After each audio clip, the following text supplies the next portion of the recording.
Hello and welcome everyone. So today going to be going through my top 5 combo cards from Phyrexia. All will be one. So let's dive right in. At number 5, I have Mindsplice Apparatus. So we have an enchantment here for 3, 1 blue, flash. At the beginning of each of your upkeep, you put an oil counter on it, and then each of your instant and sorcery spells cost 1 less for every oil counter on Mindsplice Apparatus. So when evaluating this for combo, of course, first we see, hey, all of our instants and sorceries can start costing less. That's really awesome. We love cost reducers. But kind of the unique thing here and very, kind of special here is we have flash. We've seen kind of this effect before in previous iterations. It's been a few years, but for instance, say Jace's Sanctum. With the flash here, we can keep up our mana so we don't have to, worry about having to tap out and just hope they can't remove it, maybe doing it on their end step. And then, of course, if you, cast it on their end step on tap, you immediately get that oil counter so we can start, trying to go off. So kind of the areas where I'd look for this, even though it's not, super powerful, would be kind of in Pioneer. Maybe we could find some way, a more controlling combo deck, kind of very similar to with Wilderness Reclamation, where you're kind of doing some cool blue-green things, kind of ramp it up.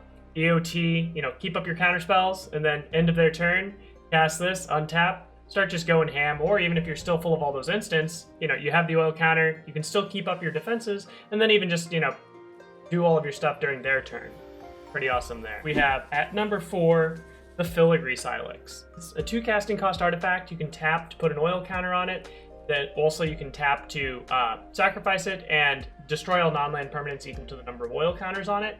Or you can tap, remove 10 oil counters from any number of permanents you control to deal 10 to anything you want. Kind of what goes through my mind with this is, hey, we have an upgraded Ratchet Bomb, which we've seen before, it's even been reprinted, to kind of solve problem permanents. But what's really critical is, since you can tap, remove 10 oil counters to deal 10, this kind of gives me a lot of Aetherflux Reservoir vibes, to where, hey, if we can do some cool kind of engine going off, say, for instance, with Paradox Engine, which, also in Pioneer, so if you can create a Paradox Engine kind of deck, you can, then when going off with that, you can cast enough spells, so if you can cast 20 spells, congratulations, you can deal 20.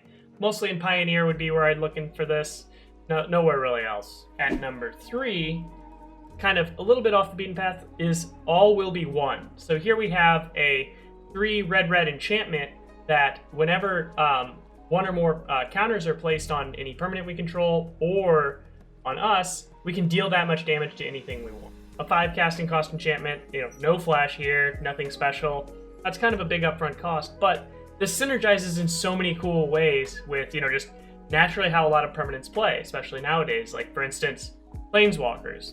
So, a lot of those easily come in with 4+ counters, and you can just start, sending it upstairs, doming them, or even, killing problem permanents. Again, with the kind of combo brain, Kiora, a 3-drop with 7 loyalty. So you can pay 2 and a blue-green hybrid to deal 7, which is a very, very good rate. And also, with Kiora being able to, -2 untap, voila, Kiora actually only costs 2. So if you pay 5, then kind of start doing some other cool stuff, like 2 mana to deal 7. You can kind of think of a way there to deal enough damage to the opponent. That's kind of where my mind goes with that. Not as much of Modern or Legacy or anything like that. It maybe powerful enough for Pioneer, not as much of a pure combo deck, but can kind of have a combo finish to kind of a mid-range shell. Another really awesome area for that would be in Commander.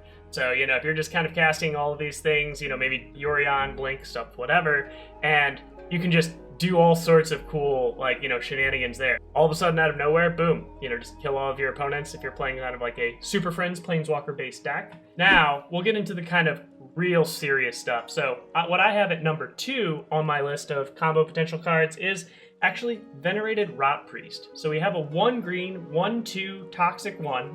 So whenever it deals combat damage to a player, they get a poison counter. But the real combo text on this card is whenever Venerated Rotpriest becomes the target of a spell, you can put a poison counter on your opponent. Kind of the cool thing here is this gives us kind of an alt win condition with any of our storm spells. So kind of thinking like Modern, cast 9 spells, then cast, say for instance, what first comes to mind is Ground Rift. So this is a 1 red storm, target creature can't block. So that seems really cool. So we have a 1 red spell and a 1 green spell, play 9 spells otherwise, like cast some rituals, you know, maybe some sorts of cantrips, stuff like that, you know, some other burn spells, and then you can just put that on the stack targeting your Rotpriest. Boom, all the other 9 copies will then go on the stack.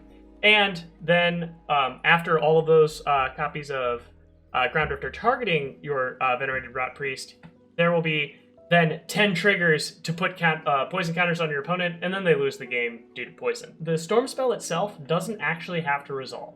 That is actually really critical. So what this means is, even with our own trusty Grape Shot, you can target, like, you know, say you have at least Storm 10, you can target Venerated Rotpriest with all of your Grape Shot copies, and since the copies being on the stack targeting it causes it to trigger its ability, all of its ability will resolve before all of those Grape Shot triggers, and they'll be on the stack. So in essence, then you don't have to run a bunch of kind of all-in combo cards that only synergize with Rotpriest. So for instance, if say you're up against, you know, another deck that maybe some life gain, stuff like that, or, you know, things that make storming off for enough, especially in these new Gruul Storm lists where, you know, you're not as much, oh, I can just do infinite everything all the time. You can just add in 1 or 2 Rotpriests just for that extra little bit level of an angle. Like, you know, without having to really commit many slots to that, or having any other dead cards that won't really kind of help your combo kind of just keep going forward. So you can kind of keep that well-oiled machine while just getting another extra angle of attack for almost free. My last and final best combo card in the set, like bar none in my opinion, is the Mycosynth Gardens. This is a land. It taps for colorless, and then you can pay 1 tap, add any color. So it still does have that filtering capabilities. The most important part of this card, you can pay X, tap it, and then it becomes a copy of a non-token artifact you control. What's really cool is it can copy a lot of our mana rocks. Like, for instance, like at first you think, oh, that's not too great. Like with Lotus Petal, Mox Opal, for example, when trying to copy those, if you notice in order to make mana with Lotus Petal, you have to tap and sacrifice it.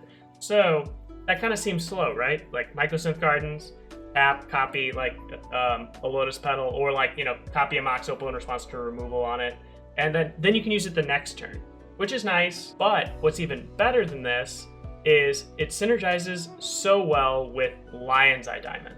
Lion's Eye Diamond being kind of a critical piece in so many combo decks right now in Legacy. Why this is so synergistic with Lion's Eye Diamond is something hyper unique with it is it doesn't require tapping to activate. So you can actually just play your Lion's Eye Diamond, play your Mycosynth Gardens, copy on turn 1, and then you just have a second one. In these combo decks, there's usually a situation where you're sacrificing that Lion's Eye Diamond to utilize that mana in some fashion. So having more of those means that then you'll have an extra 3 mana floating, which is usually kind of the main constraint in a lot of these decks. It is a real cost though, because it is, you know, you can't use fetch lands. It doesn't help your mana, even though I mentioned that it has some fixing capabilities with the 1 and tap. That's a huge cost in such fast formats as Legacy. Kind of some cool corner cases is if you have this up, this also gives you a little bit of insurance versus wasteland when trying to, you know, keep your mana available. For instance, if they try to wasteland this card, and you have a 0 out, any 0, if you activate it in response, you will fizzle the wasteland ability, because this card, unlike most cards that try to copy stuff that are lands, it doesn't have the text that it stays a land. It actually turns into the artifact and loses the land. Therefore, you know, it just is an artifact. Another thing with this is you can also kind of, since it can copy any artifact, maybe you have some other kind of sideboard cards like a defense grid, stuff like that you can kind of double up on if you're going a little bit longer. So, you know, with defense grid, they have to pay 3. Well, what if they have 3 mana out? This way they have to have 6, stuff like that. Thanks so much for watching, and definitely like or subscribe if you like this content, and really appreciate it.